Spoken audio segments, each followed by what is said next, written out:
जय श्री कृष्ण। यस्त्वात्मरतिः एव स्यात् आत्मतृप्तः च मानवः आत्मनि एव च संतुष्टः तस्य कार्यं न विद्यते। जो व्यक्ति आत्मा में ही आनंद लेता है तथा जिसका जीवन आत्म साक्षात्कार युक्त है और जो अपने में ही पूर्णतया संतुष्ट रहता है, उसके लिए कुछ भी करने योग्य नहीं होता। जो व्यक्ति अपना प्रत्येक कर्म कर्तव्य समझकर तथा भगवान कृष्ण की सेवा समझकर करता है तथा अपने कार्यों से पूर्णतया संतुष्ट रहता है, उसे कुछ भी नियत कर्म नहीं करना होता। कृष्ण भावना भावित होने के कारण उसके हृदय का सारा मैल तुरंत धुल जाता है, जो हजारों हजारों यज्ञ को संपन्न करने के बाद ही संभव हो पाता है। नियत कर्म का तात्पर्य यहाँ पर वैदिक आदेशों के अनुसार भगवान या देवताओं की संतुष्टि के लिए यज्ञ इत्यादि कर्म करना है। संक्षिप्त में इस श्लोक का तात्पर्य यही है कि जो मनुष्य अपना प्रत्येक कर्म कर्तव्य समझकर करता है और उस कर्तव्य के परिणाम भगवान कृष्ण को समर्पित कर देता है, वह व्यक्ति कृष्ण भावना भावित कहलाता है। कृष्ण भावना भावित व्यक्ति भक्ति की पराकाष्ठा को प्राप्त कर चुका होता है, अतः उसके लिए वैदिक आदर्शों के अनुसार कोई भी नियत कर्म आवश्यक नहीं है।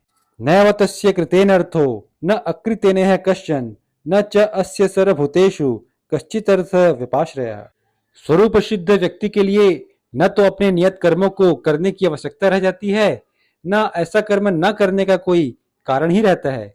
उसे किसी अन्य जीव पर निर्भर रहने की आवश्यकता भी नहीं रह जाती। तस्मात् असक्तः सततम कार्यम कर्म समाचर असक्तो ही आचरण कर्म परम आपनोति पुरुषः।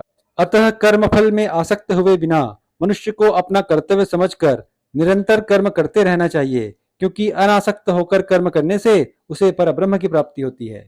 कर्मणैव हि संसिद्धिम आस्थिता जनकादयः लोक संग्रहम एवपि संपश्यन् कर्तुम अर्हसि। जनक जैसे राजाओं ने केवल नियत कर्मों को करने से ही सिद्धि प्राप्त की, अतः सामान्य जनों को शिक्षित करने की दृष्टि से तुम्हें कर्म करना चाहिए।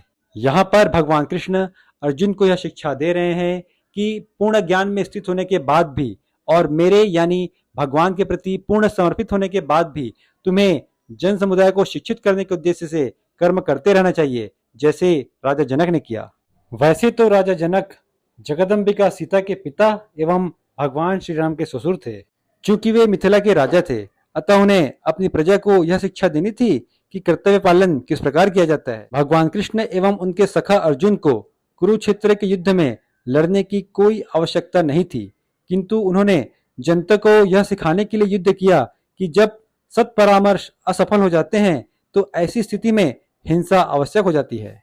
कुरुक्षेत्र युद्ध के पूर्व युद्ध निवारण के लिए भगवान तक ने सारे प्रयास किए, किंतु दूसरा पक्ष लड़ने पर तुला था। ऐसी स्थिति में युद्ध करना आवश्यक था। गीता को एपिसोड वाइज सुनने के लिए आप हमारे प्लेलिस्ट पर जा सकते हैं। राधे राधे।